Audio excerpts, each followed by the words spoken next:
जन उत्तराखंड बुलेटिन में आप सभी दर्शकों का हार्दिक स्वागत है और आपके साथ मैं जुड़ी हूं लीजा। खबरों पर बात करेंगे, लेकिन उससे पहले एक नजर हेडलाइंस पर।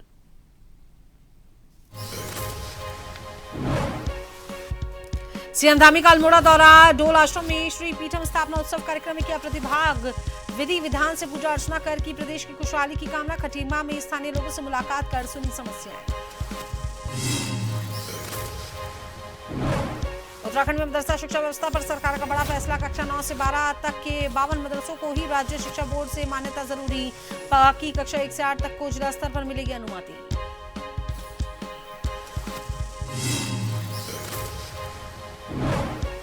केदारनाथ धाम में वीआईपी दर्शन पर विवाद, तीर्थ पुरोहितों ने जताया विरोध। सभी श्रद्धालुओं को समान अधिकार की मांग। प्रदेश अध्यक्ष महेंद्र भट्ट ने आरोपों को किया खारिज।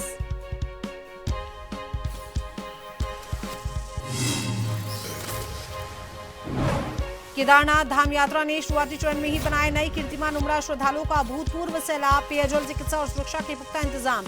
यात्री व्यवस्थाओं से दिखे रहे संतुष्ट। हो रही प्रशासन की मुस्तैदी की सराहना।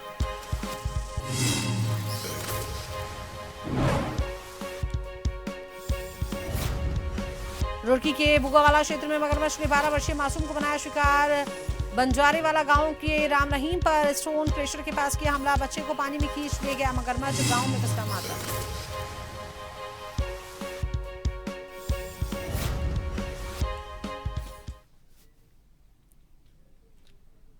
उत्तराखंड के मुख्यमंत्री पुष्कर सिंह धामी शुक्रवार को अल्मोड़ा दौरे पर पहुंचे। मुख्यमंत्री ने प्रसिद्ध ढोल आश्रम में आयोजित पीठम स्थापना उत्सव में शिरकत की और विधि विधान से पूजा अर्चना की। और इस दौरान उन्होंने प्रदेश की सुख समृद्धि और शांति की कामना की। आश्रम पहुंचने पर साधु संतों और स्थानीय लोगों ने मुख्यमंत्री का भव्य स्वागत किया। धामी ने आश्रम के आध्यात्मिक वातावरण की सराहना करते हुए कहा कि धार्मिक धरोहरों को संरक्षित करना सरकार की प्राथमिकता है। मुख्यमंत्री ने स्थानीय लोगों से मुलाकात कर उनकी समस्याएं भी सुनी और अधिकारियों को विकास कार्यों में तेजी लाने के निर्देश दिए। इसके बाद वे खटीमा के लिए रवाना हो गए।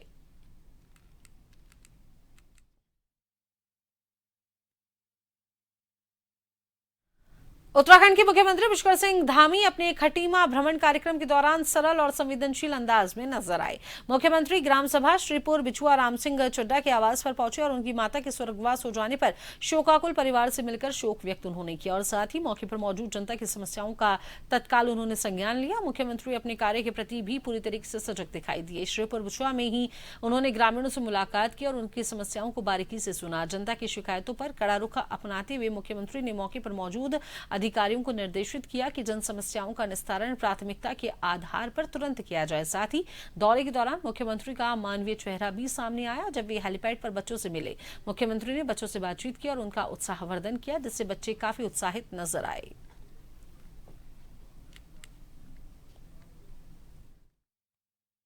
भारतीय जनता पार्टी का पूरा हुआ है और हमने प्रयास किया है कि एक एक पल और एक एक क्षण राज्य के विकास के लिए समर्पित किया जाए। राज्य के अंतिम क्षणों में रहने वाले लोगों के लिए समर्पित किया जाए। मातृशक्ति को समर्पित किया जाए और जिसको ध्यान में रख के आदरणीय प्रधानमंत्री मोदी जी देश की मातृशक्ति को सभी प्रकार की भागीदारी, सभी प्रकार के अधिकार देने के लिए नारी शक्ति बंधन अधिनियम 2023 में लेकर आए थे। लेकिन कांग्रेस और कांग्रेस के साथी दलों की कुटिल राजनीति के कारण ये राजनीति की भेंट चढ़ गया, जो 2029 में हमारी माताओं बहनों को, हमारी नारी शक्ति को जो अधिकार मिलने थे वो अधिकार मिलने से वंचित रह गए। लेकिन हमारा प्रयास है, हम उत्तराखंड में लगातार अपनी मातृशक्ति के लिए लगातार काम करेंगे। हमने 30% का आरक्षण यहाँ की सभी सरकारी नौकरियों में मातृशक्ति के लिए उसका प्रावधान किया है। 33% का आरक्षण सहकारी समितियों में किया है। हमारा प्रयास है कि मातृशक्ति हर क्षेत्र में आगे आए। महिला स्वयं सहायता समूह को हम 5 लाख रुपए तक का ऋण प्रदान कर रहे हैं। इसी प्रकार से बहुत सारे जो स्वयं सहायता समूह के माध्यम से, अन्य माध्यमों से उत्पाद बनाने वाली हमारी बहनें हैं, कितने अच्छे अच्छे उत्पाद उनके द्वारा बनाए जाते हैं, जिसकी मांग आज देश और दुनिया में हो रही है। तो वहीं बात करेंगे अगली खबर को लेकर। उत्तराखंड में मदरसा शिक्षा व्यवस्था को लेकर सरकार ने अहम निर्णय लिया है। कैबिनेट बैठक में शिक्षा अधिनियम में संशोधन को मंजूरी दी गई है, जिससे मान्यता प्रक्रिया को सरल बनाया जाएगा। राज्य में पंजीकृत मदरसों की संरचना को देखते हुए ये बदलाव किया गया है ताकि छोटे स्तर पर संचालित संसाधनों को आसानी मिल सके। विशेष सचिव मुख्यमंत्री पराग मधुकर थाकटे ने बताया कि राज्य में 452 पंजीकृत मदरसे हैं, जिनमें से केवल 52 मदरसे कक्षा 9 से 12 तक की कक्षा देते हैं। ऐसे मदरसों को ही उत्तराखंड शिक्षा बोर्ड रामनगर से मान्यता लेनी होगी। बाकी कक्षा 1 से 8 तक के मदरसों को जिला स्तर की समिति और सक्षम अधिकारी के माध्यम से मान्यता दी जाएगी। उन्होंने कहा कि इस संशोधन अध्यादेश को कैबिनेट की मंजूरी मिल गई है, जिससे मान्यता प्रक्रिया आसान होगी और संस्थानों को राहत मिलेगी।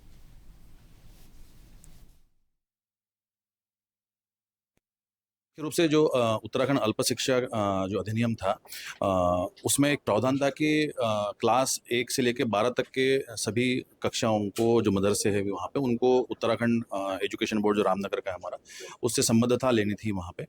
बहुत सारे मदरसों से चर्चा हुई वहाँ पे, तो हमारे यहाँ उत्तराखंड में जो 452 पंजीकृत मदरसे हैं उसमें से 52 ऐसे मदरसे हैं जो 9वीं 10वीं 11वीं 12वीं बोर्ड से संबंधित शिक्षा देते हैं।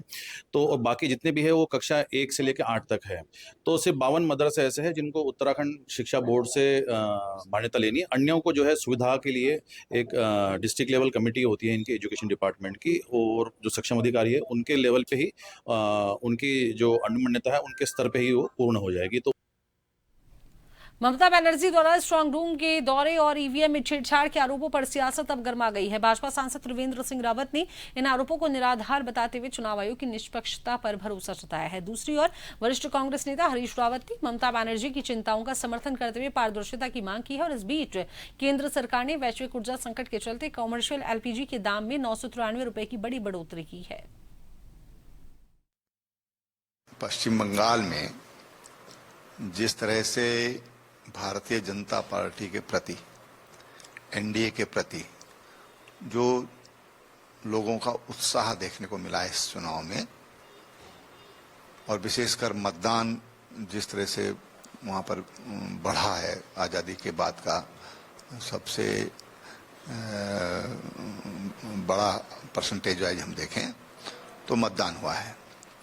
तो इन सब चीज़ों से बौखला करके आज ये इस तरह के आरोप लगा रहे हैं।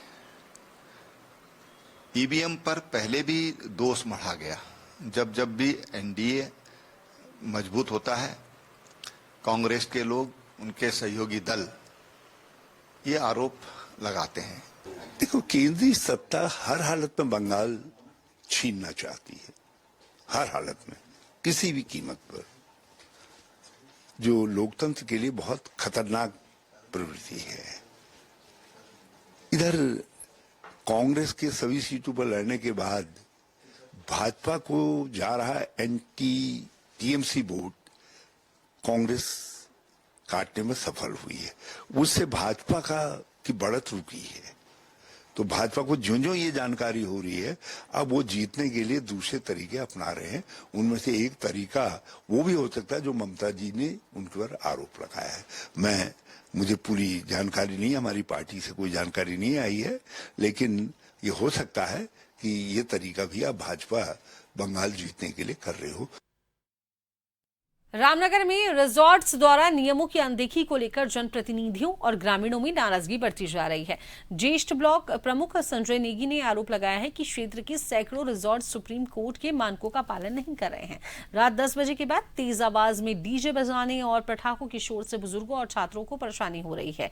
उन्होंने प्रशासन से सख्ती की मांग करते हुए चेतावनी दी है कि सुधार न होने पर उग्र आंदोलन किया जाए। देखिए, ठीक है, रामनगर पर्यटन नगरी है, कॉर्बेट नेशनल पार्क यहाँ जो है स्थापित है और देश विदेश के पर्यटक यहाँ घूमने आते हैं और लगातार यहाँ पर रिजॉर्ट्स खुलते जा रहे हैं। लगभग 300-400 रिजॉर्ट्स रामनगर के अंदर खुल चुके हैं। पर्यटक यहाँ आते हैं, लेकिन जिस तरीके से अंधाधुंध जो रिजॉर्ट्स यहाँ पर खुल रहे हैं और नियमों की अनदेखी हो रही है, लगातार हमारे कहने के बावजूद भी जो रिसोर्ट संचालक हैं वो जो है नियमों की अनदेखी कर रहे हैं। सुप्रीम कोर्ट की रूलिंग है कि 10 बजे के बाद कहीं भी आप डीजे नहीं बजा सकते, पटाखों का शोरगुल नहीं कर सकते, जनरेटर आप खुले में नहीं रख सकते, और बार बार प्रशासन को अवगत कराने के बाद भी प्रशासन के कानून में भी जू नहीं रह रही है। और हमने एक प्रमुख जी के साथ मिलकर, एसडीएम साहब के साथ मिलकर हमने जो सारे रिसोर्ट संचालक हैं उनको बुलाकर हम यह कहना चाहते हैं कि जो है जो नियम है, जो मानक हैं, उन मानकों के अनुसार जो रिजॉर्टों का संचालन किया जाए और जो ग्रामीणों को, जो ग्रामवासियों को जो दिक्कतें आई है उन दिक्कतों को दूर किया जाए। क्योंकि पढ़ाई के समय भी रात के 12-12 बजे तक डीजे बजता है, पटाखों का शोरगुल होता है, जनरेटरों की आवाज़ आती है। लोहाघाट के बाराकोट टैक्सी स्टैंड पर मूसलाधार बारिश के बाद जल भराव से यात्रियों और टैक्सी चालकों को भारी परेशानियों का सामना करना पड़ रहा है। पालिका का नाला बंद होने और नेशनल हाईवे पर गड्ढों के कारण स्टैंड कीचड़ में तब्दील हो गया है, जिससे राहगीरों पर गंदे पानी के छींटे उड़ रहे हैं। जिलाधिकारी चंपावत मनीष कुमार ने मामले का संज्ञान लेते हुए नाला खुलवाने और गड्ढे भरने के सख्त निर्देश दिए हैं, जिसके बाद पालिका प्रशासन ने सफाई कार्य शुरू करा दिया है।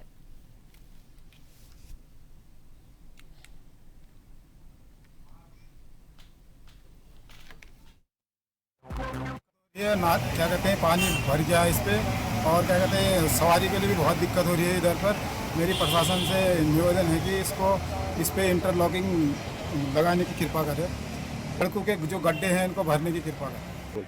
नगर पालिका का जो नाला है उसकी वजह से ज़्यादा दिक्कत हो रही है इधर पर। ये मेरी नगर पालिका से अनुरोध है कि इसको जल्दी से जल्दी भरा जाए। के बुगावाला क्षेत्र में एक दिल दहला देने वाली घटना सामने आई है, जहां बंजारेवाला गांव के रहने वाले 12 वर्षीय मासूम राम रहीम को मगरमच्छ ने अपना शिकार बना लिया। मासूम स्टोन क्रेशर के पास मौजूद था, तभी पानी में छिपे मगरमच्छ ने उस पर हमला कर दिया और उसे जबड़ों में दबाकर खींच कर ले गया। सूचना मिलते ही मौके पर पहुंची पुलिस ने कड़ी मुशक्कत के बाद बच्चे के शव को बरामद कर पोस्टमार्टम के लिए भेज दिया। इस दर्दनाक हादसे के बाद मृतक के परिवार में कोहराम मचा हुआ है और पूरे गाँव में मातम पसरा है।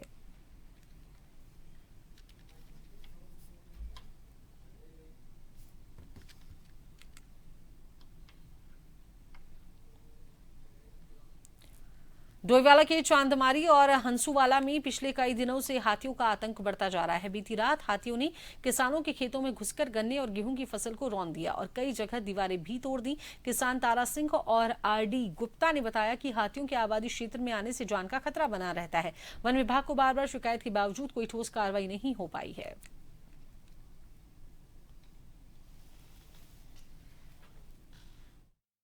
रहता हूँ और हाथी का पता नहीं किस टाइम बार कर जाए। मैं जंगलात वालों के पास भी बार बार फ़ोन करता रहा, लेकिन जंगलात वाले ध्यान नहीं देते और कभी बाउंड्री तोड़ जाते हैं, कभी गेहूँ खा जाते हैं और लगातार आबादी में घुस रहे हैं।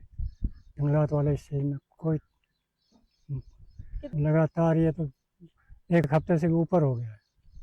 कम से कम हमारे लिए कोई संशोधन होना चाहिए, इसका देखभाल करे जंगलात वाले, हमारे ऊपर अटैक ना करे। और मैं इधर जंग चाहता हूँ जंगल साइड में, अब हाथी को निकालने के लिए जंगलात वाले बाहर से निकल जाते हैं, अंदर कोई आता नहीं। और बाहर से मैं कई दफ़ा उनको बोलिया, वो आते हैं देख करके चले जाते हैं। कि हर हफ्ते आ रहा है। पहले एक हाथी था, 2 हारे हैं। वो रोजाना गन्ने गेहूं में नुकसान कर रहा है और यहाँ पर हमारे खेत की बाउंड्री भी उन्होंने तोड़ी है और लगभग 25-30 हज़ार रुपये का नुकसान बाउंड्री तोड़ के हुआ है। गन्ने में भी खाया और गेहूं में भी नुकसान करा है और फिर ये बस्ती में निकल जाता है। चलिए इसी बीच वक्त तो चला है एक छोटे से ब्रेक का।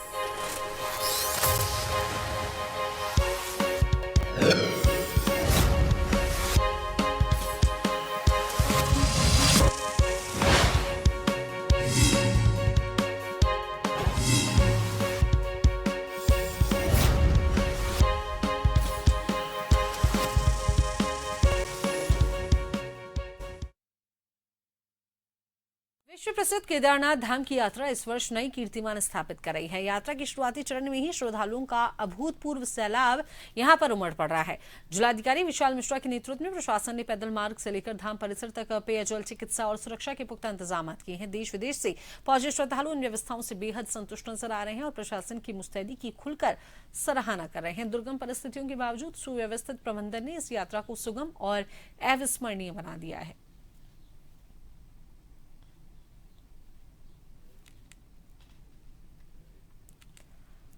उत्तराखंड में चारधाम यात्रा को स्वच्छ और प्लास्टिक मुक्त बनाने के उद्देश्य से प्लास्टिक से पुण्य अभियान का आगाज किया गया है। इस अभियान की प्रमुख प्रेरक डॉक्टर आरुषि निशंक ने बताया कि देवभूमि में बढ़ती तीर्थयात्रियों की संख्या के साथ प्लास्टिक प्रदूषण एक गंभीर चुनौती बन गया है और इसी को देखते हुए चारधाम मार्गों पर प्लास्टिक कलेक्शन बूथ स्थापित किए जाएंगे, जहां प्लास्टिक जमा करने पर यात्रियों को पुण्य पॉइंट्स और डिजिटल सर्टिफिकेट दिए जाएंगे। आरुषि निशंक ने युवाओं से इस अभियान से जुड़ने की अपील की है और अपील करते हुए कहा है कि ये पहल प्रधानमंत्री मोदी के स्वच्छ भारत मिशन को आस्था से जोड़ती है।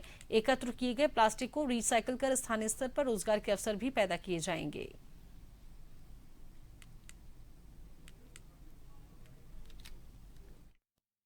तो जब भी बोलते हैं चैरिटी बिगिंस फ्रॉम होम, तो बहुत आसान होता है किसी पर उंगली दिखाना, पर हम ये भूल जाते हैं कि जब वो उंगली दिखा रहे होते हैं तो 3-4 उंगलियां हमारी ही तरफ होती हैं। स्पर्श गंगा ने इस बात पे कभी भरोसा नहीं किया, क्योंकि स्पर्श गंगा कहती है कि हम अपने घर से शुरुआत करना चाहते हैं और उत्तराखंड हमारा घर है, जैसे देवताओं का घर नहीं है, हमारा भी घर है। तो अपने घर को सफाई करने के लिए हमें शायद किसी का इंतजार नहीं करना चाहिए। और रही बात प्रशासन की, वो पूरी भरपूर कोशिश कर रहे हैं, बल्कि हम उनके साथ उनकी उस मुहिम में किस तरीके से एक यात्रा सफल हो सके, बहुत अच्छी व्यवस्थाएं बनाने की कोशिश की जा रही है। अच्छी व्यवस्थाएं रही हैं, तभी हर साल जो है वो तीर्थयात्री बढ़ भी रहे हैं, नहीं तो तीर्थयात्री भी नहीं बढ़ते हैं। पर हाँ, क्योंकि सरकार जो है आपका पार्टिसिपेशन भी चाहती है, हमारा पार्टिसिपेशन भी चाहती है, तो आज स्पर्श गंगा के माध्यम से हम उनको भी अपना पार्टिसिपेशन अश्योर करते हैं कि प्लास्टिक से पुण्य के साथ और स्पर्श गंगा के पुण्य के साथ हम उनके साथ खड़े हैं। धाम में वीआईपी दर्शन व्यवस्था को लेकर विवाद बढ़ गया है। तीर्थ पुरोहितों ने इसका कड़ा विरोध जताया है। उनका कहना है कि बाबा के दरबार में सभी श्रद्धालु बराबर हैं और वीआईपी कल्चर आस्था के साथ भेदभाव है। पुरोहितों ने प्रदर्शन कर आरोप लगाया है कि वीआईपी व्यवस्था के कारण आम श्रद्धालुओं को घंटों लाइन में लगना पड़ता है, जबकि कुछ लोगों को सीधे दर्शन करा दिए जाते हैं। उन्होंने प्रशासन से ये मांग की है कि वीआईपी दर्शन व्यवस्था खत्म कर सभी के लिए समान दर्शन प्रणाली लागू की जाए। वहीं भाजपा प्रदेश अध्यक्ष महेंद्र भट्ट ने इन आरोपों को खारिज किया है। उन्होंने कहा कि धाम में कोई वीआईपी दर्शन नहीं हो रहे हैं। बाबा केदार अपने सभी भक्तों को समान रूप से दर्शन दे रहे हैं। उन्होंने इसे राजनीतिक रंग देने का आरोप लगाया है।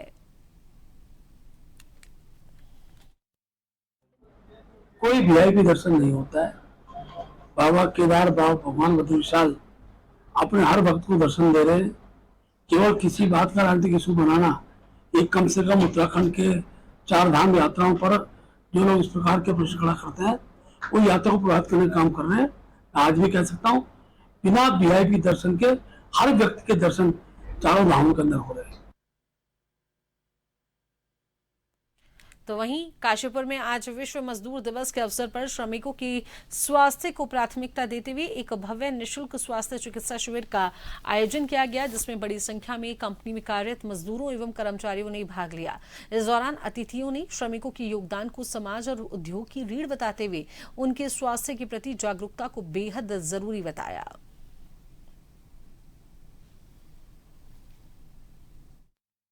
गया है, ये उन्हीं के स्वास्थ्य को ध्यान में रखकर लगाया गया है। इसीलिए निःशुल्क स्वास्थ्य शिविर का आयोजन आदरणीय वैष्णव जी के नेतृत्व में, उनके मार्गदर्शन में और कुमाऊं वैश्य महासभा के सहयोग और केवीआर के अविस्मरणीय सहयोग के साथ उन्हीं मजदूरों के लिए इस शिविर को लगाया है। आज मई दिवस है, तो श्रमिक बंधुओं के लिए आज के शिविर का आयोजन किया गया और इसमें केवीआर हॉस्पिटल जो सहयोग दे रहा है उसके लिए हमें आभार व्यक्त करना पड़ेगा। साथ ही अपने व्यस्त समय से हमारे मेयर साहब श्री दीपक वाली जी ने, एसपी साहब स्वप्न किशोर गुप्ता जी ने, स्वप्न किशोर सिंह जी ने जो समय दिया है हम लोगों का उत्साहवर्धन करने के लिए, उसके लिए वो लोग बधाई के पात्र की ओर से ये पहल की गई और श्री योगेश जिंदल जी एसपीएनजी ग्रुप के डायरेक्टर और केवीटीएनपीएल के डायरेक्टर आदरणीय योगेश जिंदल जी के द्वारा उनके सौजन्य से ये आज एक स्वास्थ्य एवं चिकित्सा शिविर श्रमिकों के कल्याण के लिए, उनकी कुशलता के लिए आयोजित किया जा रहा है। इसके लिए वे बधाई के पात्र हैं। अंतर्राष्ट्रीय श्रमिक दिवस के अवसर पर शुक्रवार को सियालदह की इको खेत में श्रमिकों की विभिन्न मांगों को लेकर एक बैठक का आयोजन किया गया। बैठक ग्राम प्रधान सुनीता देवी की अध्यक्षता में तथा पुष्पा देवी के नेतृत्व में उत्तराखंड जन कल्याण समिति के बैनर तले आयोजित हुई। बैठक में श्रमिकों से जुड़ी प्रमुख समस्याओं पर चर्चा करते हुए समान कार्य के लिए समान वेतन लागू करने, संविदा तथा प्रथा को समाप्त करने तथा सभी श्रमिकों को नियमित कर वेतन भोगी बनाने की मांग उठाई गई। इन मांगों को लेकर महामहिम राष्ट्रपति को ईमेल के माध्यम से ज्ञापन प्रेषित किया गया।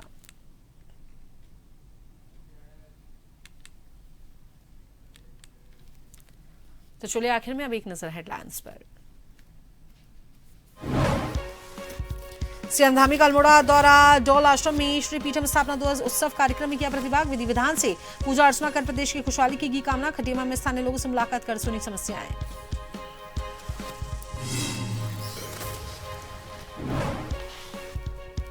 उत्तराखंड में मदरसा शिक्षा व्यवस्था पर सरकार का बड़ा फैसला। कक्षा 9 से 12 तक के 52 मदरसों को ही राज्य शिक्षा बोर्ड में मान्यता जरूरी। बाकी कक्षा 1 से 8 तक को जिला स्तर पर मिलेगी अनुमति। केदारनाथ धाम में वीआईपी दर्शन पर विवाद। तीर्थ पुरोहितों ने जताया विरोध। सभी श्रद्धालुओं को समान अधिकार की मांग। प्रदेश अध्यक्ष महेंद्र भट्ट ने आरोपों को किया खारिज।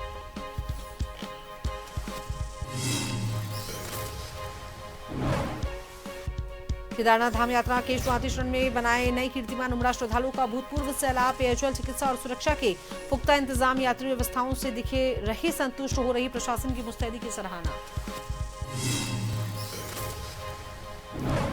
रुड़की के बुग्गावाला क्षेत्र में मगरमच्छ ने 12 वर्षीय मासूम को बनाया शिकार। बांजरेवाला गांव में राम रहीम स्टोन क्रेशर के पास किया हमला। बच्चे को पानी में खींच ले गया मगरमच्छ। गांव में पसरा मातम।